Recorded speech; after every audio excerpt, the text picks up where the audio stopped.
Hello everyone, আসসালামু আলাইকুম। Welcome to জান্নাস mini kitchen. আজকের পর্বে আপনাদের সাথে কলিজা ঠান্ডা করার মতো একটা আমের শরবত তৈরি করে দেখাবো।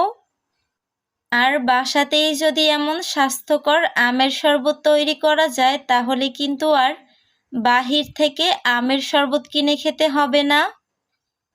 চলুন তাহলে রেসিপি শুরু করা যাক। আমের শরবত তৈরি করার জন্য প্রথমে আমি কিছু আম খুব ভালো করে ধুয়ে পরিষ্কার করে নিয়েছি।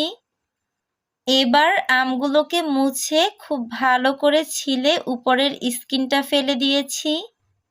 এবার আমগুলোকে পিস পিস করে কেটে একটা ব্লেন্ডারের জাগে নিয়ে নিচ্ছি। এখন এই আমের মধ্যে 3টা কাঁচামরিচ দিয়ে দিচ্ছি। যদিও আমি এখানে ঝালের পরিমাণটা একটু বেশি দিয়েছি, তবে আপনারা নিজেদের টেস্ট অনুযায়ী ঝালটা কমিয়ে বা বাড়িয়েও দিতে পারেন। এবার এর মধ্যে লেবুর রস দিয়ে দিচ্ছি 1 চা চামচ, আর সাদা গোলমরিচ গুঁড়ো দিয়ে দিচ্ছি 1/2 চা চামচ। এবার 1/2 চা চামচ করে বিট লবণ আর খাবার লবণ দিয়ে দিচ্ছি। এখন মিষ্টির জন্য 3 টেবিল চামচ দিয়ে দিচ্ছি চিনি। সবশেষে 1/2 কাপ পরিমাণ ফ্রিজের ঠান্ডা পানি দিয়ে দিচ্ছি। এবার এগুলোকে খুব ভালো করে ব্লেন্ড করে একটা বাটিতে নিয়ে নিচ্ছি।